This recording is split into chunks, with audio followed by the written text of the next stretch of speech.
लग्नाची बोलणी करायला प्रियसीच्या घरी गेला, पण प्रियसी सोबत तिच्या आईचाही खून करून आला. तू माझी नाहीस तर कुणाचीच नाहीस या अघोरी मानसिकतेनं अख्खा महाराष्ट्र पुन्हा एकदा हादरलाय. ज्या हातांनी तो आपल्या प्रियसीचा हात मागायला गेला होता, त्याच हातांनी त्यानं आपल्या प्रियसीला आणि तिच्या आईला कायमचं संपवलं.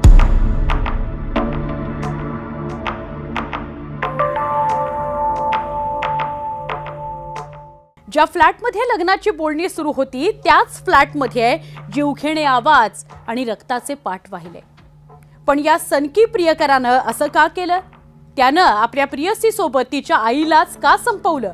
बंद दाराआड सुरू असलेल्या चर्चेत असं नेमकं काय घडलं, याचाच थरारक घटनाक्रम या व्हिडिओमध्ये बघायला मिळाला.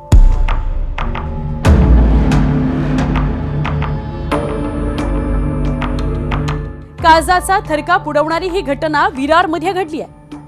विरार पश्चिमेतल्या पूनम आकांक्षा इमारत फ्लॅट नंबर 301 मध्ये बुधवारी दुपारी इथलं वातावरण नेहमीसारखं शांत होतं. पण या शांततेच्या पोटात एक भयानक वादळ लपलं होतं. नालासोपारा पूर्वेतल्या मोरेगावचा राहणारा 27 वर्षांचा शिवम उपाध्याय या इमारतीत तो आला.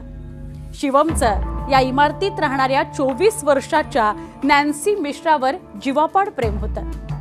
त्याच नॅन्सीचा हात मागायला शिवम तिच्या घरी गेला होता.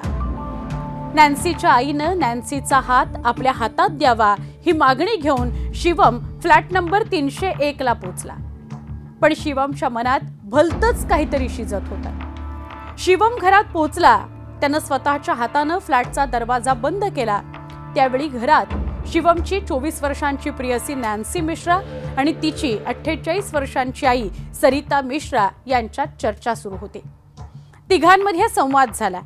संवादाचा विषय होता लग्न. शिवम आणि नॅन्सीच्या नात्याला नॅन्सीची आई सरिताचा विरोध होता आणि यातूनच वाद सुरू झाला. हा वाद इतका विकोपाला गेला आणि इथूनच रक्ताळलेला खेळ सुरू झाला. रागाच्या भरात शिवमनं चाकू बाहेर काढला आणि नॅन्सीसह तिच्या आईवर सपासप वार केले. तिघांमध्ये झटापट झाली. मायलेकींनी जीव वाचवण्याकरता प्रचंड संघर्ष केला, पण शिवमच्या डोक्यावर रक्ताचं वेड स्वार होतं. शिवम एक बंद फ्लॅटमध्ये मायलेकीवर चाकूनं सपासप वार करत होता. या झटापटीत फ्लॅटच्या खिडकीच्या काचा सुद्धा फुटल्या. शेजारच्यांना मोठा आवाज आला. खिडकीच्या काचा फुटल्या, आरडाओरडा झाला, पण तोपर्यंत उशीर झाला होता. कारण शिवमच्या चाकू हल्ल्यात सरिता आणि नॅन्सी यांचा जागीच मृत्यू झाला होता.